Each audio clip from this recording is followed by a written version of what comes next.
इतिहास इस प्रसंग से भरा पड़ा है कि किसान नेता और स्वतंत्रता सेनानी राजकुमार शुक्ल के आमंत्रण पर गांधी जी ने 15 अप्रैल 1917 को चंपारण की धरती पर कदम रखा था।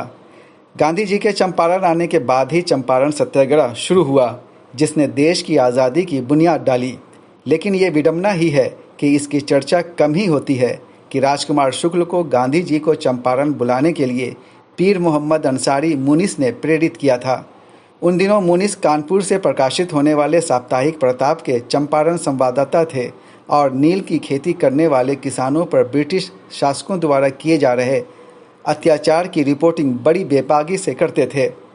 तब प्रताप के संपादक गणेश शंकर विद्यार्थी हुआ करते थे। इतिहास के इस अहम चैप्टर को पलटा बिहार के शिक्षा मंत्री विजय कुमार चौधरी ने। मौका था उर्दू पत्रकारिता के 200 साल पूरे होने पर 27 मार्च को पटना के बिहार उर्दू अकादमी में उर्दू मीडिया फोरम बिहार के तत्वावधान में आयोजित एक समारोह का। खासतौर से जब हम लोग बिहार में उर्दू सहाफत की बात कर रहे हैं तो भाई अगर हम लोग पीर मोहम्मद मुनीस की चर्चा न करें तो इससे बड़ी नाइंसाफी कुछ नहीं है। क्या साहब वो आदमी था, जरा सोचिए। और क्या पंडित राजकुमार शुक्ल, जरा जोड़ी देखिए, वहां की जोड़ी देखी 200 साल पहले की।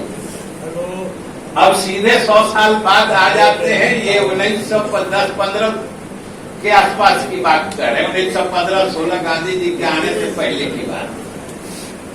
गांधी जी जब 15-17 में आए थे 1917 में, ठीक उसके पहले की बात कि पंडित राजकुमार शुक्ल चंपारण के बेलवा में एक गांव के किसान, और वो आदमी सोच लीजिए कि न हिंदी बोल सकता, न देवनागरी यानी हिंदी जिसको हम लोग करते हैं, न वो हिंदी लिख सकता।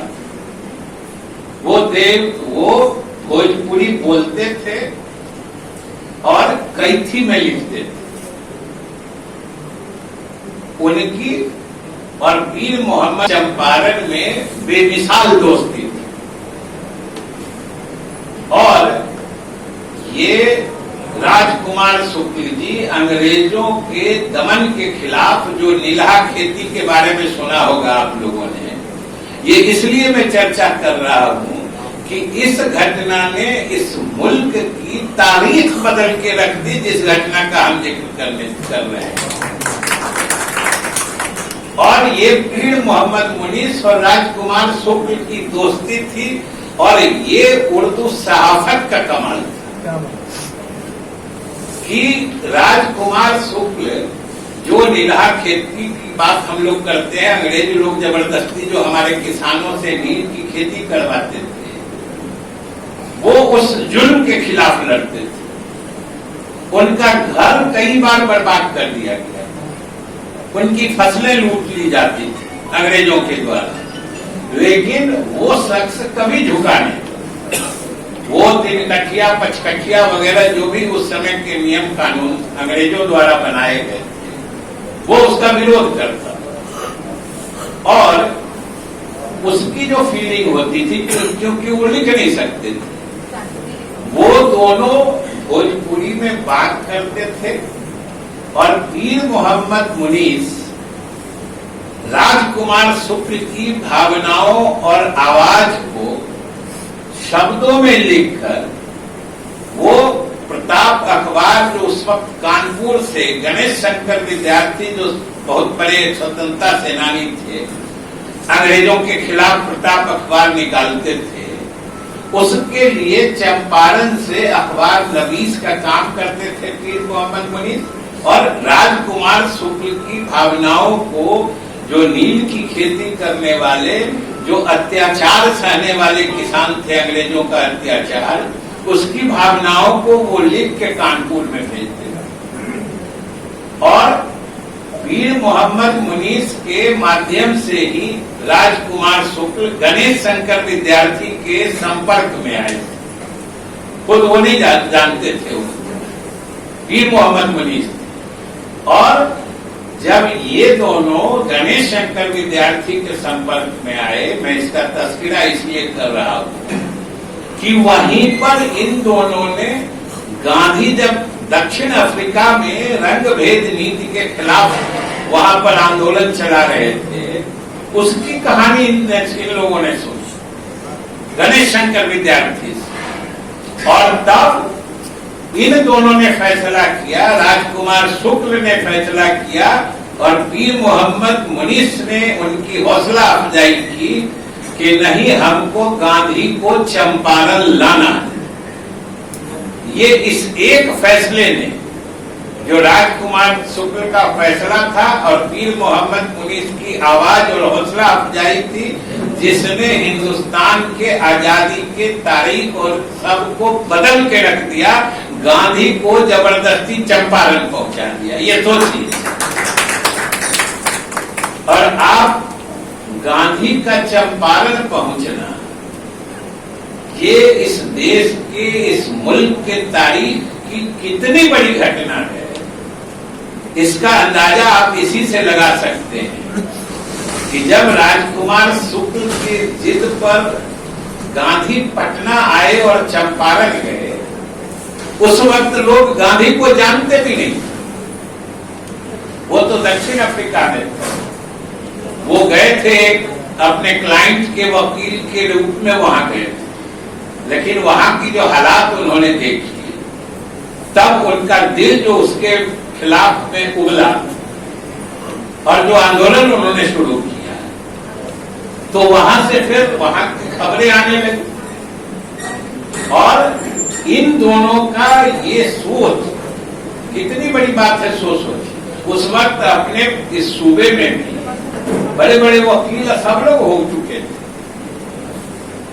हाईकोर्ट से लेके सब में वकालत करते थे। किसी के दिल में नहीं ख्याल आया कि गांधी को पटना या बिहार लाना चाहिए। आप सोच के देखते कि राजकुमार शुक्ल और पीर मोहम्मद मुनीस जो चंपारण के देहात में रहता था, उनके दिल में यह ख्याल आया और इनके प्रोत्साहित करने पर, इनके द्वारा हौसला अफजाई करने पर राजकुमार शुक्ल चले गए कलकत्ता, लखनऊ, जहां जहां गांधी गए वहां वहां पीछे लग गए। गांधी ने स्वयं अपने आत्मकथा में लिखा है, गांधी ने अपने डायरी में लिखा है कि अंत में मैं इस हठी किसान के हट के आगे मैं झुक गया और चंपारण जाने को तैयार हो गया। अब सोच के देखिए कि आज अगर गांधी चंपारण नहीं आते, चंपारण के बाद से की घटना देखिए। चंपारण जिस समय 1915-16 की बात है, मुल्क में अजीब स्थिति थी, कांग्रेस भी बंटा हुआ, नरम दल, गरम दल, उधर गोपाल कृष्ण गोखले थे, लाल बाल पाल थे, इधर कौन गरम दल में, इधर दूसरे नेता थे। तो इस तरीके से गांधी आए और गए, और जो नीलहा किसानों के लिए उन्होंने चंपारण में, मोतिहारी में आंदोलन चलाया, और उस आंदोलन की सफलता ने, समझ लीजिए कि जो मोहनदास करमचंद गांधी चंपारण गए थे, उस आंदोलन की सफलता ने लौटते लौटते उनको महात्मा गांधी बना दिया और पूरे मुल्क का उनको लीडर बना दिया। आप बताइए, चंपारण आंदोलन से पहले किसको कौन जानता था? इसलिए मैं कह रहा हूं कि पीर मोहम्मद मुनीस की अपने यहाँ के इस आजादी के जंग में कितनी बड़ी उनकी भूमिका थी, इसको सहज अंदाजा नहीं लगाया सकता है। और गांधी अगर चंपारण नहीं आते तो ठीक है, नीलहा किसान कुछ दिन और परेशान रहते, लेकिन गांधी को भी गांधी इतना जल्दी बनने का और पूरे देश के का लीडर बन जाने का ये मौका उनको भी नहीं। ये थी इन दोनों की सलाहियत और इन दोनों की काबिलियत, जो गांव में रहते हुए ये फैसला किया है।